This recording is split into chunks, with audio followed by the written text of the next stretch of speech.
এখন যে গল্পটা বলবো, গল্পের নাম নিশির ডাক। চার বন্ধু, বিকি, শুভ, অমিত আর বঙ্কা, এই চার বন্ধু মিলে ঠিক করলো যে এবার পুজোতে আর কলকাতায় থাকবো না। কারণ এই একঘেয়ে প্যান্ডেল, লাইট, মাইকের গান আর ভালো লাগছে না। পুজোর কটা দিন একটা গ্রামে গিয়ে একটু নিরিবিলিতে সময় কাটাবো। তখন শুভ বলল, তাহলে একটা কাজ করি। আমার মামার একটা বাড়ি আছে, বছর দুয়েক আগে মামা বাড়িটা কিনেছিল। বছরে দুই একবার সেখানে যায়, একজন লোক আসে দেখাশোনা করার জন্যে। মামাকে বলে চল আমরা সেখান থেকেই ঘুরে আসি। অমিত বলল, তা তোর সেই মামা বাড়িটা কোথায়? শুভ বলল, সেটা হচ্ছে বর্ধমানে মশা গ্রাম। বঙ্কা বলল, না না, মশার গ্রামে আমি যাব না, এখানেই এত মশা, আবার মশার গ্রামে যাব? শুভ বলে, আরে না না, মশার গ্রাম না, ওই জায়গাটার নাম মশা গ্রাম, বর্ধমানে, আমি শুনেছি জায়গাটার নাম। বিকি বলল, ঠিক আছে, তাহলে চল তোর মামা বাড়ি সেই মশা গ্রামে। ঠিক হলো যে চতুর্থী আর পঞ্চমীতে কলকাতায় ঠাকুর দেখা হবে, আর ষষ্ঠীর দিন সকাল 6টার সময় ট্রেনে করে যাওয়া হবে বর্ধমান। কথা মতো শুভ মামাকে দিয়ে খবর পাঠিয়ে ওই কেয়ারটেকার, মানে যিনি দেখাশুনো করে আর কি, ভদ্রলোক, তাকে বলে রেখেছিল যে দুটো ঘর যেন পরিষ্কার করে রাখে। সেই মতো চতুর্থী আর পঞ্চমীতে ঠাকুর দেখে চার মূর্তি রওনা হলো মশা গ্রাম, বর্ধমানের মশা গ্রামে। হাওড়া থেকে ট্রেনে করে বর্ধমান যেতে সময় লাগলো 4.5 ঘন্টা। আরও আগেই পৌঁছানোর কথা ছিল, কিন্তু ট্রেনটা একটু লেট থাকায় একটু দেরি হলো। ওরা যখন বর্ধমানে গিয়ে নামলো তখন ঘড়িতে বাজে সকাল 10:30। স্টেশন থেকে অটোয় উঠে বলল, চলুন মশাগ্রাম। অটোওয়ালা বলল, মশাগ্রাম তো যাব, কিন্তু মশাগ্রামে কোথায় যাব? তখন শুভ যেই বাড়িতে ওরা যাচ্ছে তার ডেসক্রিপশন দিল, মানে পরিচয় দিল, বাড়িটা কোথায় আছে, কিভাবে আছে। তখন টোটো ড্রাইভার বলল, ও আপনারা নিশির ডাকে যাবেন? বঙ্কা বলল, কি নিশির ডাক? মানে ভূত পেতের ব্যাপার? দেখবে কি, আমি আগেই বলেছিলাম না এই জায়গাটা ভালো না। পুজোর কটা দিন জোড়া বাগান, হাতি বাগান, ফুল বাগান, ম্যাডো স্কোয়ার, এসব ঠাকুর দেখেই বেশ দিব্যি কেটে যেত। চল চল বিকি, ফিরে চল, গিয়ে কাজ নেই। তখন টোটো ড্রাইভার বলল, আরে দাদা, না না, সেরকম কিছু না। আসলে ওই বাড়িটা যিনি বানিয়েছিলেন তার নাম ছিল নিশিকান্ত ডাকুয়া, তাই ওই গ্রামের সবাই ওই বাড়িটাকে নিশির ডাক বলে ডাকে। তখন অমিত বলল যে, বঙ্কা, এবার তো হয়েছে, অসুবিধা নেই তো কোনো? বঙ্কা চুপ করে থাকে। তখন সবাই মিলে ব্যাগপত্র নিয়ে টোটোতে ওঠে। বর্ধমান স্টেশন থেকে নিশির ডাকে যেতে সময় লাগে পাক্কা 40 মিনিট। বাড়ির সামনে গিয়ে যখন টোটোটা দাঁড়ায় তখন আকাশের পশ্চিম কোণে সামান্য কালো মেঘ জমেছে, ঠান্ডা ঠান্ডা হাওয়া দিচ্ছে। টোটোর ভাড়া মিটিয়ে ওরা গিয়ে দাঁড়ায় বাড়ির দরজার সামনে। বাড়ির দরজা ভেতর থেকে বন্ধ। শুভ ডাক দেয়, বলো হরি। পাশ থেকে অমিত বলে ওঠে, হরি বল। বঙ্কা বলে, এসব কি হচ্ছে? আমার কিন্তু এ সমস্ত একদম ভালো লাগে না। ওর নাম বলহরি না, ওর নাম ভজহরি। সবাই মিলে হো হো করে হেসে ওঠে। বিকি বলে, বঙ্কা কিন্তু খুব ভয়ে আছে। এর ভেতরে ভজহরি এসে সামনে দাঁড়ায়। লোকটার বয়স হবে এই 50 কি 60-এর মধ্যে, উচ্চতা 4.5 ফুটের মতো, চেহারা রোগা, গায়ের রং বেজায় কালো, আর দাঁতগুলো বড় বড় আর খুব সাদা, মনে হয় সার্ফ এক্সেল দিয়ে দাঁত মাজে। ভজহরি এসে বলল, আসুন আসুন, আমি তো জানি আপনারা আসবেন, আসুন আসুন। এই বলে ওদেরকে বাড়ির ভেতরে নিয়ে যায়। দুটো ঘর আগে থেকেই পরিষ্কার করে রাখা ছিল। বাড়িটা খুব একটা বড় না হলেও ঘরগুলো বেশ বড় বড়, পরিষ্কার পরিচ্ছন্ন। ভজহরি বলল যে, আপনারা দুটো ঘরে থাকবেন, এই দুটো ঘরেই থাকবেন।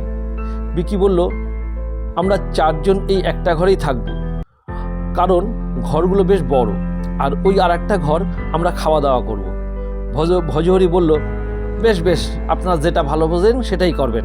সেই মতো ওরা ওই একটা ঘরেই থাকা শুরু করলো, আর আরেকটা ঘরে ওরা খাওয়া দাওয়া করত। ষষ্ঠী আর সপ্তমী ওদের ভালো মতোই গল্প গুজব করে কেটে গেল। সপ্তমীর দিন রাতে বিকি ভজহরিকে জিজ্ঞেস করলো, আচ্ছা ভজহরিদা, এখানে দেখার জায়গা কি কি আছে? ভজহরি বলল যে, এখানে দেখার জায়গা বলতে আছে বড় দিঘি, তাতে অনেক মাছ আছে, আপনারা মাছ ধরতে পারেন ইচ্ছা করলে।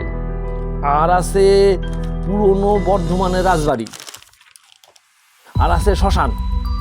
থাক থাক, ওইখানে গিয়ে আপনাদের কাজ নাই। শুভ বলল, কেন, না যাওয়ার কি আছে? বঙ্কা বলল, থাক না, উনি যখন বারণ করছে তখন আর গিয়ে কাজ নেই। বিকি বলল, না না, শ্মশানে তো অবশ্যই যাব, আমাদের ওখানেও তো শ্মশান আছে, তা সেখানে কি তোর ভয় করে? তখন ভজহরি বলল যে, আপনাগো ওখানে শ্মশান আর আমাগো এখানে শ্মশানে অনেক পার্থক্য আছে। এই শ্মশানে অনেক তান্ত্রিক থাকে, আর তারা কালা জাদু জানে, তাই ওখানে না যাওয়াই ভালো। কিন্তু ওরা ঠিক করলো যে কালকেই ওরা একবার বিকেলের দিকে শ্মশানে যাবে। বঙ্কা একটু না করছিল, কিন্তু যখন সবাই যাচ্ছে তখন আর ওরও যাওয়া ছাড়া আর কোনো উপায় ছিল না। শ্মশানটা এমনিতে কিন্তু ভয়ের কিছু না, দুটো কাঠের চুল্লি আছে আর কতগুলো ছোট ছোট কুড়ে ঘর। আর শ্মশানের এক কোণে একটা মস্ত বড় বটগাছ। ওই বটগাছের নিচে একজন বড় বড় দাড়িগোপলা সাধু বাবা চোখ বন্ধ করে বসে আছে। চারজন গিয়ে দাঁড়ালো ওই সাধু বাবার সামনে। বঙ্কা বলল, এ বিকি, চল আমরা ফিরে যাই, আমার ঠিক ভালো লাগছে না। অমিত বলল, দাঁড়া না একটু, দেখি না, তারপর যাচ্ছি। শুভ বলল, না রে, আমারও ঠিক ভালো লাগছে না, চল চলে যাই। এই বলে ওরা চারজন পেছনে ফিরে রওনা দিল। বেশ কিছুটা যাবার পর বিকি দাঁড়িয়ে পড়ল। বঙ্কা বলল, কিরে দাঁড়ালি কেন? বিকি বলল যে, আমাকে কে যেন ডাকলো, তোরা শুনতে পেলি না? শুভ বলল, কই না তো, আমরা তো কেউ শুনিনি। বিকি বলল, হ্যাঁ রে, আমাকে কেউ পেছন থেকে দেবপ্রিয় বলে ডাকলো। বঙ্কা বলল, কি কি দেবপ্রিয়? এই নাম তো আমরাই ভুলতে বসেছি, এই নাম এখানে কে জানবে? ওটা তোর মনের ভুল, চল চল বাড়ি চল। এই বলে চার মূর্তি বাড়ির দিকে হাঁটা দিল। বাড়িতে এসে ওরা তাস নিয়ে বসলো। কিছুক্ষণ খেলার পরে বিকি আর খেলতে ইচ্ছা করছিল না। ও উঠে গিয়ে জানলার পাশে বিছানায় শুয়ে পড়ল। বিছানায় শুয়ে খোলা জানলার দিকে তাকিয়ে রইল। বিকি দেখল যে আকাশ কালো মেঘে ছেয়ে গেছে। একটু পরেই টিপ টিপ করে বৃষ্টি নামলো। ঠিক 10টার সময় ভজহরি এসে খাবারের জন্য ডাকবে। বিকি খোলা জানলা দিয়ে বাইরের দিকে তাকিয়ে রইল। অনেক দূরে কোনো পুজো প্যান্ডেল থেকে ঢাকের শব্দ ভেসে আসছিল। ঠান্ডা হাওয়া, বিকির ঘুম পেয়ে যাচ্ছিল। ঠিক যখন 10টা বাজলো তখন এসে সত্যি ভজহরি খাওয়ার জন্য ডাকলো। খাওয়া হয়ে গেলে যে যার বিছানায় মোবাইল নিয়ে শুয়ে পড়ল। বিকির কিন্তু মোবাইল দেখতে ইচ্ছে করছিল না। ও চুপ করে শুয়েছিল, কি যেন সব ভাবছিল। আর ভাবতে ভাবতে ও কখন ঘুমিয়ে পড়ল। ঘুমটা ভাঙল যখন ঘড়ির কাঁটায়, তখন রাত 2টো বাজে। বিকির মনে হলো কেউ আবার ওকে দেবপ্রিয় দেবপ্রিয় বলে ডাকছে। বিছানার উপরে উঠে বসলো বিকি। ঘরের সবাই তখন গভীর ঘুমে মগ্ন। আস্তে আস্তে বিছানা থেকে নেমে দরজা খুলে বাইরে গিয়ে দাঁড়ালো। বাইরে তখনও টিপ টিপ করে বৃষ্টি পড়ছে। অনেক দূর থেকে মনে হলো কেউ বিকিকে ডাকছে। বিকি হাঁটা শুরু করলো। হাঁটতে হাঁটতে এক সময় গিয়ে পৌঁছালো সেই শ্মশানের বটগাছটার নিচে। ওখানে গিয়ে দেখে যে ওখানে কেউ কোথাও নেই, চারিদিক ফাঁকা। দূরে একটা কুঁড়ে ঘরের ভেতরে আলো জ্বলছে। বিকি সেই দিকেই এগিয়ে যায়।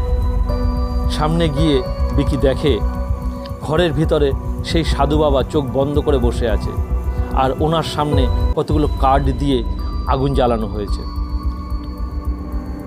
ওই চোখ বন্ধ অবস্থাতেই সাধু বাবা বিকিকে বলে, এসেছিস, বস ওখানে। বিকি চুপ করে মাটিতে বসে পড়ে। কিছুক্ষণ পরে সাধু বাবা আবার বলে, যা, ওই কলসিতে জল আছে, ওই জল দিয়ে স্নান করে আয়।